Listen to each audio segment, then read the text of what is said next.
Le chantier sur l'ancienne ligne 115 a débuté il y a 3 mois.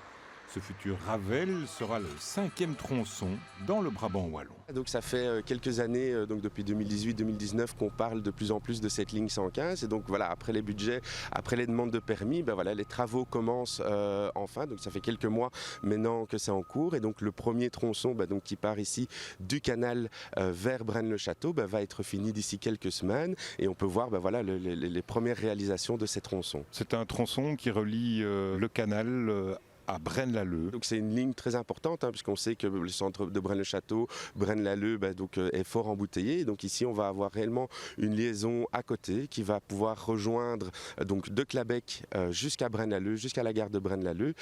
Et donc ça sera un tronçon très important pour la mobilité active en Brabant wallon. Une fois ce chantier du Ravel 115 terminé et quelques aménagements sur la Nationale 5, il sera possible de rouler à vélo de Tubize à Cours-Saint-Étienne sur des sites sécurisés.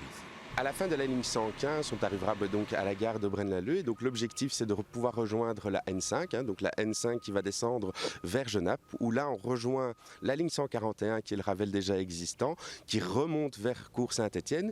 Et là, malheureusement, voilà, c'est un tronçon qui manque à ce niveau-là. Un tronçon qui sera aussi financé par la région wallonne et dont le maître d'ouvrage, comme le Ravel 115, sera la province du Brabant wallon. On a demandé, donc la région a demandé à la province de pouvoir faire une étude, justement ce tronçon entre Cours-Saint-Étienne et Wavre, qui va permettre vraiment de faire cette liaison est-ouest sans problème en mobilité active. À partir de Wavre, on a la nationale 268, donc qui va jusque Gré et puis après jusque au Ravel qui rejoint Jodogne et puis après on rejoint la Flandre sans problème.